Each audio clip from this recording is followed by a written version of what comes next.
आत्ताचं जे प्रकरण झालं अंजनगाव या ठिकाणचं, यामध्ये मनोज जरांगे पाटील यांनी काही दिवसांपूर्वी एक बाईट दिलं, त्याबद्दल तुमचं मत काय? त्यामध्ये ते असं म्हणालेले आहेत की रातोरात कुणीतरी पुतळे बसवतं आणि मग ते माझे फोटोंचा गैरवापर केला जातो वगैरे, असं असे त्यांची विधान होते. नाही, जे स्मारक उभारण्यात आले त्या स्मारकाच्या इथे काय झालं की त्यांनी मनोज जरांगे पाटील हे त्यांचे दैवत आहे, मराठा समाजाचे काळीज आहे.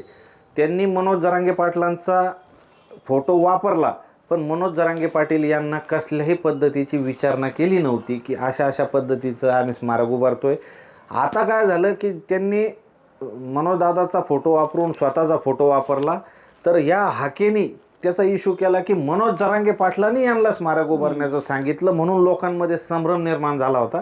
आणि मनोजदादांनी ते स्पष्ट केलेलं आहे, मला असल्या स्मारकाची उभारणीची माहिती नाही, कोणी उभारा किंवा नका उभारू, म्हणजे उभारायसाठी पण प्रयत्न करणार नाही आणि करू नका म्हणणार नाही, पण मनोजदादांचा फोटो वापरून अशा प्रकारचे कृत्य करू नये.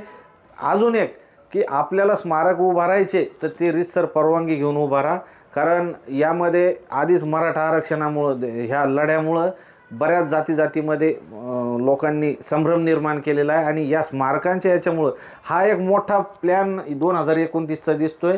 तुम्हाला खोटं नाही सांगत, पहिले जसं कोरोनाचं हे आलं, जसे अगोदर लढाया ह्या दारू गोळे बॉम्बनी तोफानी व्हायच्या, आता त्या कोरोनासारख्या लस याने आला होता, रोगाने आला होता.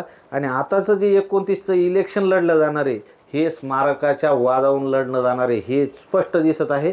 कारण ह्या घटना आत्ता ह्या 2-3 महिन्यात हे जवळजवळ 4 प्रकरणं झालेली आणि इथून पुढे हे भयावह दिसतंय. त्यामुळं